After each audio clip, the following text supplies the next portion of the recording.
Hey, Bad Christian here again, and today we're going to have a discussion about some of the things that are going on in the world, and we're just going to talk a little bit. Thank you for tuning in, everybody. Hit the like button, subscribe if you're not subscribed already. Go to the channel, check out some of my other content.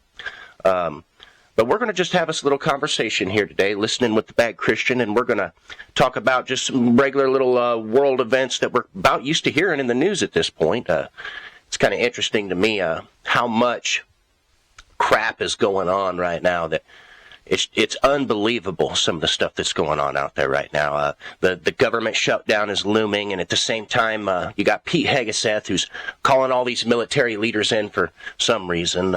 They won't tell us quite what. It's secret. It's secret. We don't need to know. But even though we might let the government shut down, that's an interesting thing to me anyway. Let the government shut down.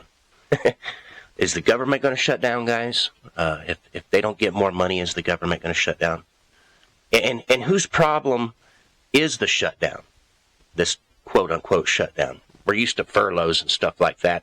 Now they're talking about firing people. I mean, fear, fear, fear. Everybody be worried. It's not going to get to continue on. If we don't do something now, why?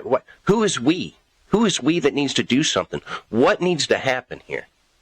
Because I thought the whole point of cutting spending and doing the things that we were doing was to balance the budget. But, you know, it's just interesting to me that no matter how much we balance the budget out there, nothing seems to change. They're always wanting more money. And you know what? You know whose fault it is? You know what they're going to tell you? They're going to tell you it's our fault. It's the people's fault, okay? It's the Democrats' fault. It's the Republicans' fault. The truth is that it's none of our faults. We had nothing to do with this. This is not our job to keep this thing running. America, you have done your part. You have done more than your part, to the point where they've got you upset about giving a few $1 million to help needy people in America, regardless of citizenship or not. I mean, think about it. We have done our part, America. I cannot make a living by not balancing my checkbook. And not to mention, do I only have to balance my checkbook, but I also have to make sure that I account for the money that I bring out so that they can balance their checkbook, which never, ever happens. Funny, the last time we seen that happen in my lifetime was under Bill Clinton. I'm not a Clinton fan. I know he was a fan of Epstein, like most of the others that are in Washington right now. Seems to be kind of well, wasn't that the whole thing? Like, he had all these important people that he basically had underneath his thumb, and there were high-end government people that could use that influence and use those things to get leverage to make things happen that were, you know, like lobbying, but without actually paying. Well, I guess they paid. They paid in human trafficking, which seems to be something was supposed to be something that we're battling here, but all of a sudden, you know, some of the people that are ahead of some of the largest human trafficking rings, all of a sudden, there's nothing to see here. Nothing to see here, folks. We're doing our job completely. We're fully transparent, they'll tell you. But at the same time, the reason all this is going wrong, it's the people's fault. You know, this has to do with the people and the hatred. You know, people want to talk about brainwashing. My goodness. Both sides, guys, both sides. That's what I'm here to tell you. I'm here to tell you it's not about the right. I'm here to tell you it's not about the left. Neither one of them are chasing truth. Nobody's chasing truth. It's all agenda. All of it's agenda. And all of it's paid for by lobbyists from all over the world. Businessmen that run businesses not only in our country but in other countries. It's all bought and paid for. All your politics is bought and paid for. Every bit of it. We're not having real conversations out here. Instead, when the thing is oh, hey, I need to be accountable for having to make sure that this budget passes. This is our job. This is what we've elected you people to do. When your answer to that is, look at the other side. The other guys aren't cooperating. That should never be an answer. Imagine going to how many people in America have a job and that type of thing would play out where they work? Oh, well, You failed to frame that wall today. You were supposed to get that framed. You didn't do nothing but sit over there on your lunch bucket and drink Monsters and rip Zins. Oh, well, it's not my fault. It's Harry's fault over there because he's capable of getting both done, but he didn't. It's the same crap going on, man. These are the same people that are supposed to be taking care of these things, pointing at other people saying, I didn't get my job done because of them. They stopped me from doing my job. You think that they care about a government shutdown? I wish a government shutdown were that easy. If we could just stop all this crap and get people that actually would be willing to do something in the interest of the American people, it would be awesome if it'd be so easy. Just stop giving them money. Stop giving them money. But guess what? All the big people up at the top, they're not going to stop getting money. It doesn't matter if they do stop getting money. They've got plenty. What does it matter to them? They don't care if policies that are going on and the things that are going on in this nation right now, like a direct attack on our food supply, will make a loaf of bread cost $26 an hour. Who cares? Who cares? They don't care. They've got plenty. When they say that they're making it great, they're making it great for them, not for us. Life just continues to get harder, and it's one clown show after another out here. One clown show after another. And everybody wants to look at the other side and go, they're the brainwashed ones. So no, you're all brainwashed. Because, okay, let's take, for instance, let's take the whole Antifa thing going on right now. Let's talk about that for a minute. Antifa was just declared a terrorist organization, and now it's war. War on American soil. These are the words being used by the people that want to take your tax money, that need to appropriate that money, why we have to be shut down, to go into American communities and go after American citizens who they deem terrorists at this point. Is this where we started? Remember when we first started, this wasn't about going after American citizens. No, we would never do such. This was about going after criminals. And we started there. People said, yeah, that's okay, you can go after them. Why are we going after them? Oh, because they're hungry and they need social services, and you shouldn't have to put up with that, America. Meanwhile, you got Benjamin Netanyahu and Trump meeting right now about, I hope he shuts them down. I mean, I'm not anti-Israel. I'm pro-biblical Israel, but that's not what we're dealing with here. But it's interesting to me how billions and billions of dollars can continue to go over to bomb kids in other countries and starve people in other countries, and we're supposed to support the starvation of others and not for 1 second ever go, what are we spending the most money on here? When you're worried about a few pennies that are left over out of the dollar that they spent for munitions for another country to use at their will. Who should you be mad at? Should you be mad at the Democrats? Should you be mad at the Republicans? Or should you be paying attention to what the institution is doing? These are the things that we should be talking about. We shouldn't be out here complaining and crying because there's illegal immigrants in our country and they're causing harm to our economy. You tell me how that's doing harm to our economy. You got people coming to America doing the work. I don't like even repeating this because it's echo chamber stuff. But doing the work that most Americans don't want to do. You're going to put tariffs on American food and at the same time take those.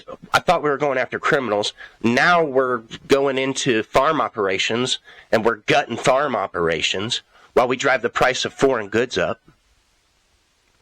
I mean, that's a direct attack on your food supply. At what point, as Americans, do we stand up and go, hey, man, I know that I voted for you, bro, but probably shouldn't do that, man. You should probably do what's in our best interest.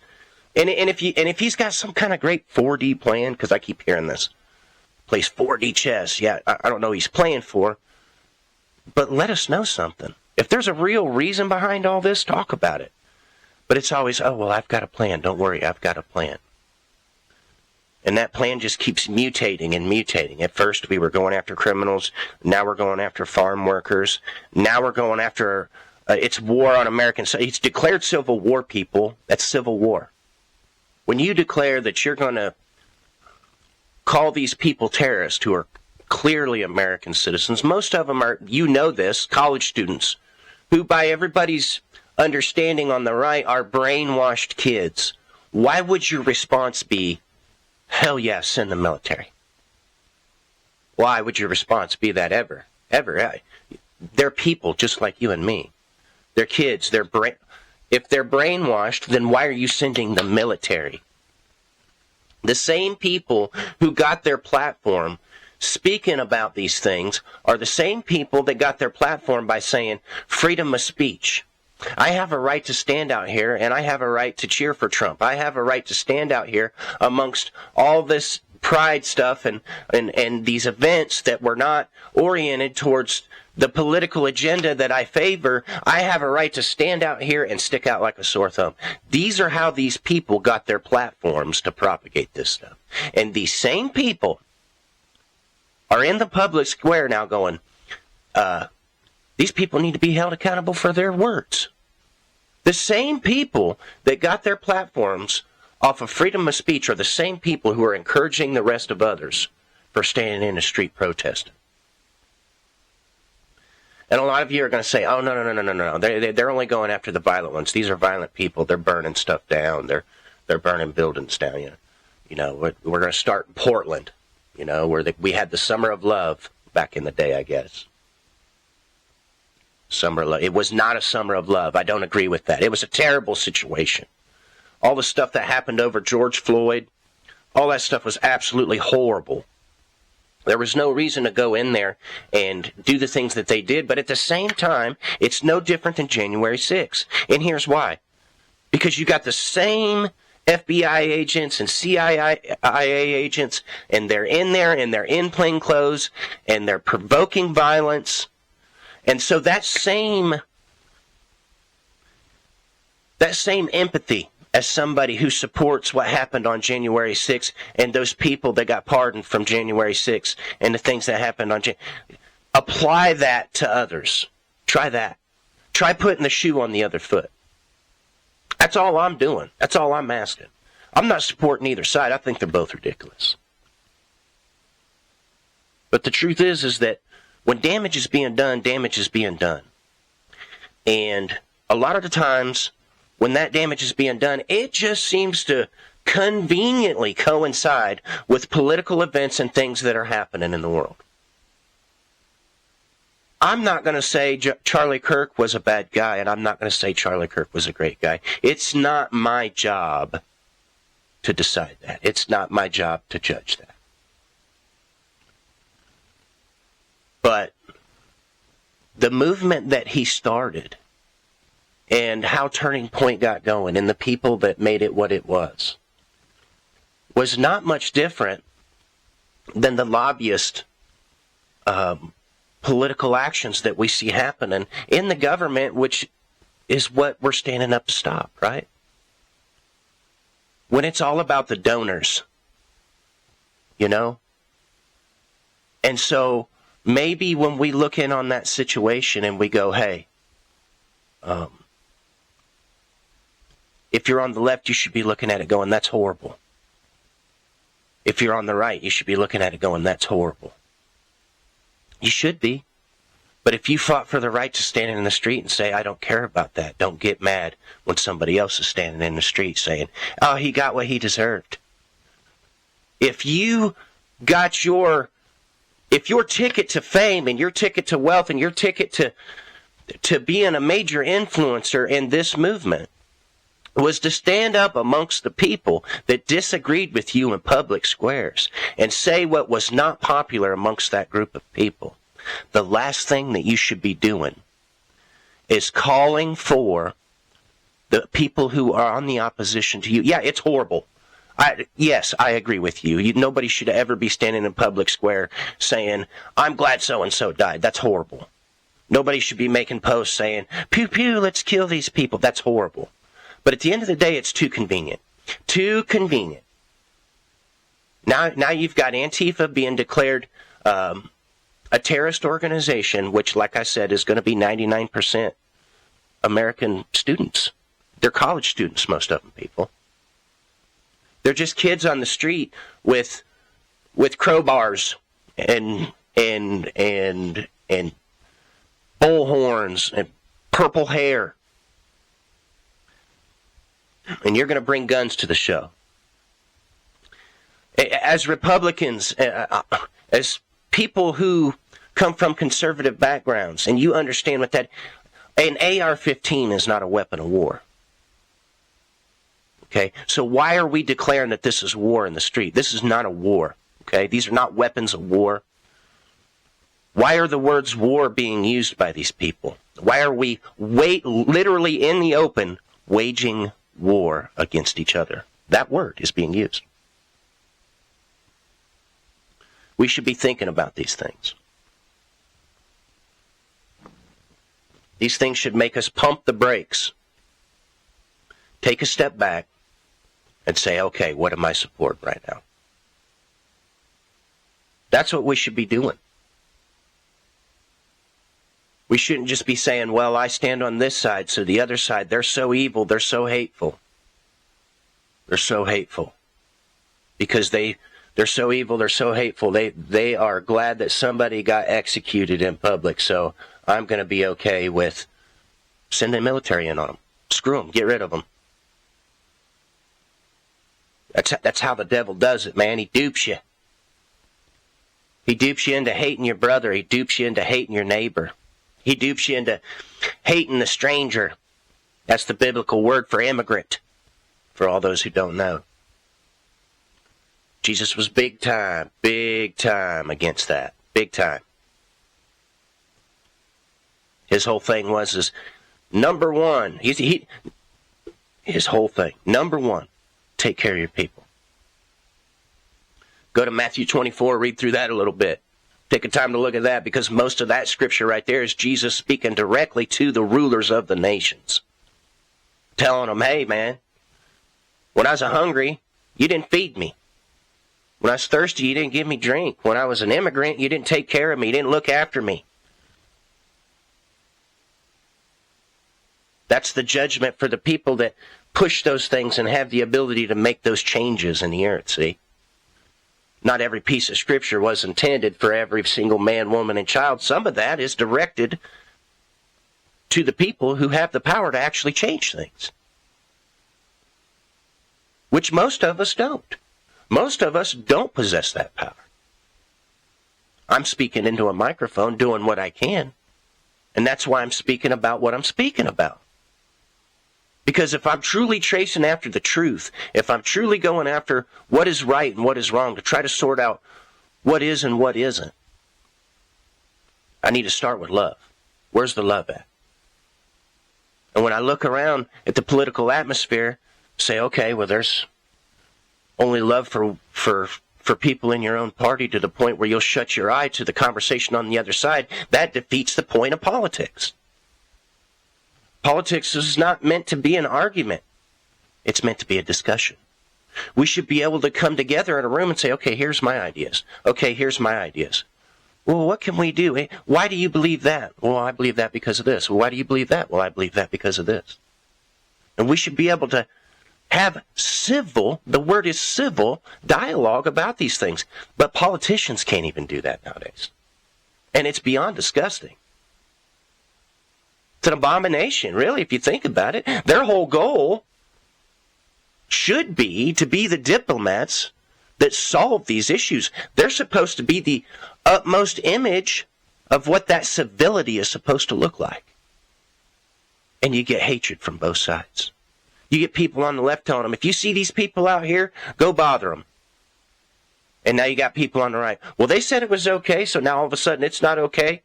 If we send the military in and ICE in to do this, and now we're going to declare this.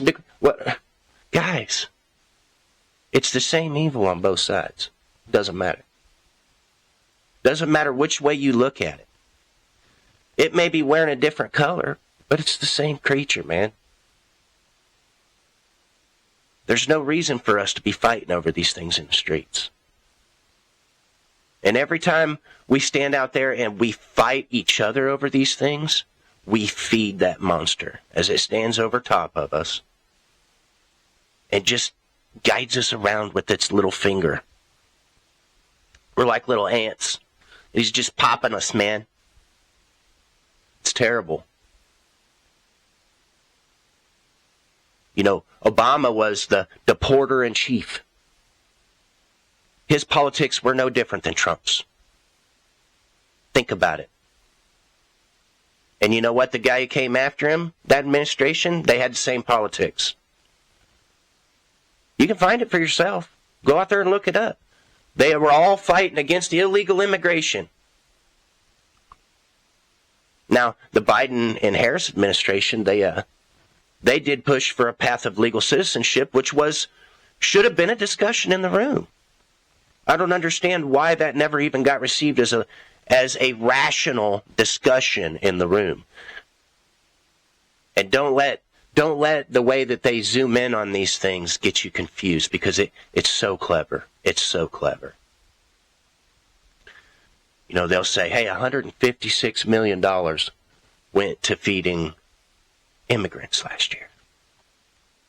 And people that probably didn't need it.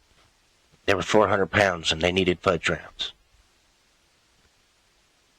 And then at the same time say, you know what, we're going to send $6.4 trillion over here for war. Trillion. I mean, we're not even talking pennies in the bucket at this point in comparison. So you have to kind of step back and look at the big picture. What's really going on here? You might say, well, yeah, I support, military presence around Antifa because they've done bad things in the past. Okay, I can respect that opinion. But if you want to be intellectually honest about the conversation, step back and say, okay, is this where it started?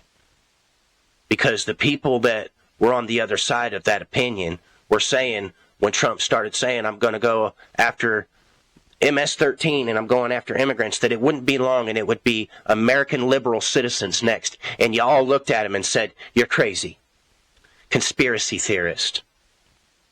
You guys have lost your mind. You're not in touch with reality. Well, here it is. Here it is, people. It's happening. It's happening right now. So just take a step back. I'm not saying right or wrong. I'm saying take a step back and pay attention to what's going on from as a whole a perspective as you can get it from.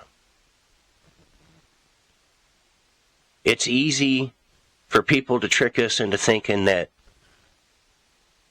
we're thinking the right way because if we don't pick this one, then you had to pick this other one, and if you pick that other one, then it's the lesser of two evils. Well, let me tell you this, people. We're just going to part on this word. If you're picking evil, you're not picking good. And don't call that which is evil good, and that which is good evil. I hope everybody has a great day out there. Till next time, this has been Bad Christian. Enjoy your day.